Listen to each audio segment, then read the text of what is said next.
9h11 da manhã, sexta-feira da Paixão, dia 7 de abril de 2023. Vamos falar sobre educação agora aqui no programa.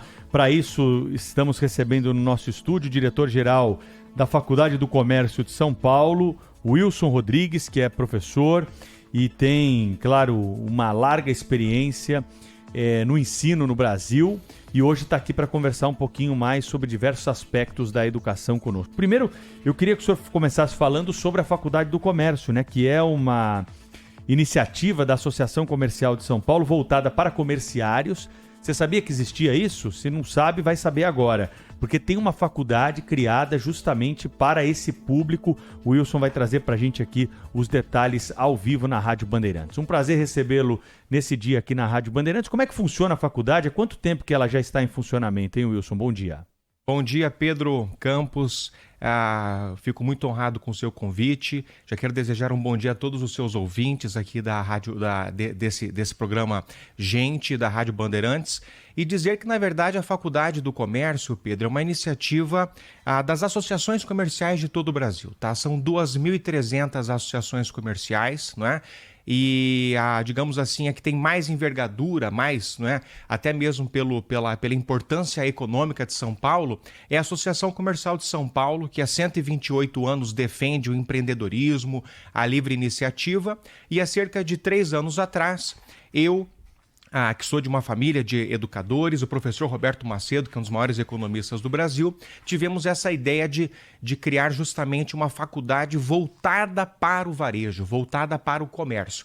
E na verdade, apresentamos isso para a Associação Comercial de São Paulo, e que já previa lá no seu estatuto social ser mantenedora de ensino superior, e aí demos entrada junto ao Ministério da Educação nesse projeto. E a faculdade foi aprovada com notas máximas, e hoje nós já estamos com quase 2.000 alunos qualificando esse setor, que é o setor que mais emprega no Brasil, tá certo? E que precisa de qualificação. Afinal de contas, nós estamos passando, Pedro, por uma verdadeira revolução no varejo, em função do comércio eletrônico, e há uma necessidade muito forte de qualificação nesse setor. Então, o ensino é voltado para quem quer atuar nessa área. Exatamente. Na verdade, o nosso público, Pedro, é um público de comerciários, tá? É este público que trabalha no varejo, no comércio, sejam empreendimentos pequenos, médios ou grandes, né? E que, na verdade, é importante que se diga que o comércio geralmente é a porta de entrada do indivíduo para o mercado de trabalho, tá? Geralmente ele inicia pelo comércio. Só que, como não existe essa formação, essa qualificação estratégica do comércio, ele não vislumbra esse indivíduo uma carreira no comércio. E aí justamente é que entra a nossa faculdade, que é a primeira faculdade de comércio do Brasil, para propiciar para este indivíduo uma carreira, uma ascensão nessa carreira que pode ser muito exitosa, se tornando gerente, se tornando supervisor e, quiçá, um dia diretor. E as grandes varejistas têm essa demanda, Wilson, de profissionais qualificados, né, para essa função? Porque senão eles precisam ir para outros setores, e aí precisa treinar, precisa qualificar, às vezes não acha uma mão de obra qualificada para alguns postos de trabalho, né? Perfeito. Você sabe, Pedro, que existe um grande problema de turnover no comércio. O que é o turnover? Explica para o ouvinte da Rádio Bandeirantes. É justamente a rotatividade muito grande de colaboradores em um setor, tá? E o comércio ele vive muito disso. Por quê? Justamente aquilo que eu disse agora há pouco. Quer dizer, os colaboradores, os comerciários, que é quem trabalha no varejo, eles não criam carreira no comércio, entende? E aí, quando nós montamos a nossa faculdade, Pedro, nós conversamos com muitos líderes varejistas, com grandes empresários do varejo, né? Aqui só para citar, Luiz Helena Trajano, Flávio Rocha, Arabizaca, a família Klein da Casas Bahia, e todos eles foram unânimes em dizer: Wilson, quando nós temos de contratar cargos estratégicos no varejo, no comércio, nós temos de buscar engenheiros. Porque no Brasil, essas formações de exatas justamente vão para esses setores que exigem gestão financeira. E, na verdade, se você Se você, na verdade, ter no comércio pessoas que vêm lá de baixo, que já foram comerciários, que são vendedores, que são estoquistas, que vivem a vida do varejo, seria muito mais, digamos assim, recomendável que estes profissionais ascendessem a cargos de gestão. Wilson Rodrigues é o diretor-geral da Faculdade do Comércio em São Paulo. Como é que está a expectativa para esse ano, né? São muitos alunos já matriculados, a faculdade vai crescer em 2023. Quais são os planos que vocês têm? Perfeito. Pedro, na verdade, como eu disse há pouco, a Faculdade do Comércio ela é ligada às associações comerciais. E no Brasil hoje são 2.300 entidades, tá? Só lembrando, a associação comercial as associações, né, são entidades sem fins lucrativos e que não dependem de governo. Tá? São entidades de livre associativismo e subordinadas a um regime de direito privado. Pois bem, como a faculdade é ligada a essa rede de associações, hoje nós estamos em 112 cidades, instalados em 112 associações comerciais. A nossa ideia é de concluir o ano em no mínimo 150 associações comerciais, com cerca de 2.400 alunos, tá? Essa é a nossa perspectiva. E, na verdade, como eu disse há pouco também, o varejo está passando por uma grande revolução. O comércio eletrônico tende a crescer 50% até 2025. Tá? É uma tendência de mercado, cada vez mais as pessoas consumindo digitalmente. Tá? E, na verdade, o varejo precisa de qualificação, sobretudo esses pequenos comerciantes. Porque a gente sabe que os grandes varejistas, Pedro, eles têm departamentos de TI gigantescos, trabalhando full time nisso, né? Criando, de fato, soluções, marketplaces, canais de compras, gateways de pagamento, enquanto que o pequeno comerciante, que na verdade representa 90% da mão de obra brasileira, esses pequenos empreendedores, eles não têm toda essa infraestrutura. E aí é que entra a nossa qualificação para que o pequeno empreendedor ou aqueles poucos colaboradores que o pequeno empreendedor tem, eles tenham essas noções, essas habilidades que o novo varejo demanda.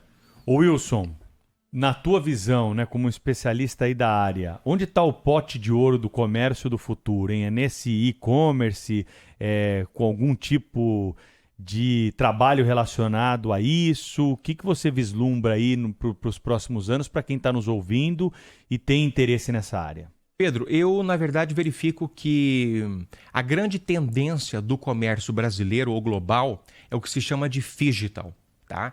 É justamente essa intersecção entre o mundo físico e o mundo digital, tá? Então já se criou uma expressão que é o phygital, né? E com a questão dessa internet das coisas, que todo mundo está conectado e está todo mundo no mundo digital, eu digo com muita tranquilidade, quem não está neste ambiente não está no mundo, tá? E como eu disse, o consumo digital ele é uma tendência global. As pessoas elas estão inseridas nisso e é importante que o comerciante saiba o seguinte, mesmo que ele continue apenas vendendo fisicamente, o seu consumidor está pesquisando na internet. Tá? Mesmo que ele vá retirar na loja, mesmo que ele vá se dirigir à loja física, a pesquisa, a experiência do consumidor já começou digitalmente antes. Quando não é na hora, né? O sujeito, quanto tá isso aqui? Peraí, eu tô vendo no site aqui da sua concorrência que tá tanto, né? Não tem isso aí também? Exatamente. E aí, neste sentido, quem trabalha nesses empreendimentos, nesses pequenos comércios, médios comércios, tem que ter essa noção que hoje o consumidor já chega muito mais informado. E você tem que estar preparado para atender esse novo consumidor, que já se informou antes no meio digital. Wilson Rodrigues, diretor-geral da Faculdade do Comércio de São Paulo, o senhor mesmo disse aqui no começo da entrevista que é de uma família de educadores, né? Queria também, nessa posição como diretor da FAC aqui em São Paulo, que o senhor trouxesse para nós o que o senhor pensa sobre o novo ensino médio. Nessa semana nós tivemos uma grande discussão no país, o Ministério da Educação suspendeu o cronograma do novo ensino médio. O presidente Luiz Inácio Lula da Silva disse que não vai revogar o novo ensino médio, mas que é preciso discuti-lo mais e tudo que tem relacionado a isso. Qual que é a sua visão aí sobre esse novo ensino médio? Ele tem que ser encarado dessa forma que está? Qual deve ser o olhar da população para esse tema? Bom, Pedro, antes de qualquer coisa, eu quero dizer que eu apoio 100% o novo ensino médio. Tá? Eu acho que foi uma medida do governo do presidente Michel Temer, uma medida muito exitosa e que, na verdade, vem ao encontro do que é a tendência de todo o ensino médio do mundo hoje, dos países mais desenvolvidos. Isto é, o estudante, o jovem, escolher aquela área que ele tem mais aptidão. Tá? Então, se no passado nós tínhamos uma carga curricular, tá, muito extensa, tá? O jovem, ele de repente tinha a vocação, ele tinha tino para a área de humanas, ele tinha que estudar uma gama gigantesca de matérias voltadas para exatas. Quer dizer, isso é uma perda de tempo. E tempo é dinheiro, tá certo? Hoje a gente tem que, na verdade, desenvolver essa metodologia de que o jovem vai aproveitar o seu tempo naquela formação que ele tem aptidão, não é? Então, o novo ensino médio, a espinha dorsal dele, isto é, o espírito dele, foi nesse sentido, de fazer com que o jovem estude aquilo que, na verdade, é a sua vocação, não é? Agora, o ponto, Pedro, fundamental é a gente entender o seguinte: o novo ensino médio, ele foi promulgado em 2017, tá? De 2018 a 2022 seria o período que o governo federal, estados e municípios fariam os investimentos nas escolas estaduais ou municipais para que elas se preparassem para esse novo momento, tá? Então, quando eu digo que as escolas elas deveriam estar preparadas para que os jovens escolhessem as suas aptidões, elas têm de ter infraestrutura para isso. Esse é o primeiro ponto. E os professores que não estavam nem um pouco acostumados com essa nova dinâmica também teriam de estar preparados para esse novo momento. Então, dou aqui um pequeno exemplo. O aluno, ele entrou no ensino médio, escolheu uma área, por exemplo, de empreendedorismo. Você vai para uma cidade do interior do Brasil, do interior do Nordeste e tal. Será que a escola do ensino médio tem um professor que vai conseguir atender este aluno que escolheu o seu itinerário formativo na área de empreendedorismo? Certamente não. Então, este período de 2018, de 2017 e 2018 a 2022, seria esse período de maturação, de investimento nas escolas e nos professores. Bom, teve pandemia, isso de fato atrapalhou muito, mas a grande verdade é que esse investimento não ocorreu. E neste momento, como de fato houve essa ausência de investimento, de preparo,